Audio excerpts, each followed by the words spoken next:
to give the floor to the representative of Greece. Thank you, Mr. President. Allow me to congratulate China for assuming the presidency of the Security Council for the month of February and wish you every success. I would also like to express my appreciation to SRSG Mr. Haytham, General Gitwai, and Mr. Yakani for the comprehensive and extremely interesting presentations. Mr. President, South Sudan stands at a crossroads, facing political instability, a deteriorating humanitarian crisis, and a fragile peace process. We remain skeptical of the government's decision to extend the transitional period by another 24 months. This extension must not be another missed opportunity. A well-structured roadmap towards the December 2026 elections is essential to restoring public trust and ensuring a credible transition. This process must be transparent, ensuring the meaningful participation of civil society, political actors, and marginalized communities, including women and youth. Mr. President, allow me to highlight 3 key points. First, the humanitarian security situation remains deeply concerning, with the ongoing war in neighboring Sudan further exacerbating displacement, food insecurity, and instability.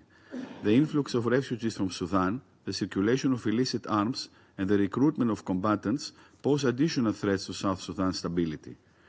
Greece calls for unimpeded humanitarian access, enhanced protection for aid workers, and immediate measures to address conflict-related sexual violence and gender-based violence and the heightened vulnerabilities of displaced populations, particularly women and children. Second, we encourage South Sudan's leadership to take decisive steps towards the full implementation of the peace agreement.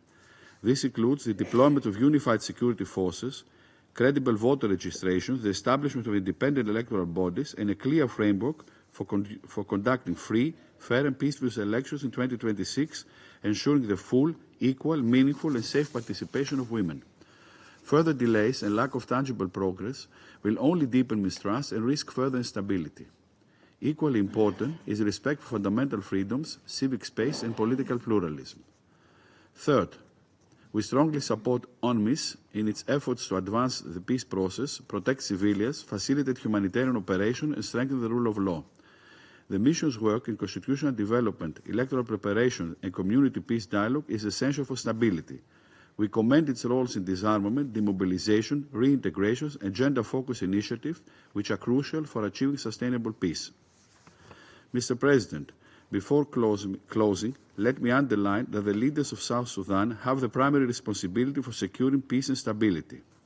We encourage them to demonstrate tangible progress in implementing the 2018 Revitalized Agreement, particularly security sector reform, political inclusivity, and the preparation of free and fair elections to ensure lasting peace and stability. Additionally, regional and international cooperation remains vital in addressing the spillover effects of the Sudanese conflict and reinforcing efforts towards stability in South Sudan. Greece supports the African Union, IGAD, and the Kenyan-led Tumaini Mediation Initiative as all African-led initiatives and encourage all stakeholders to remain committed to inclusive dialogue and diplomatic solutions. Finally, Greece reaffirms its unwavering commitment to the sovereignty, unity, and territorial integrity of South Sudan.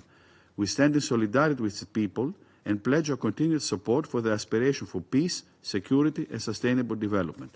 I thank you. I thank the representative of Greece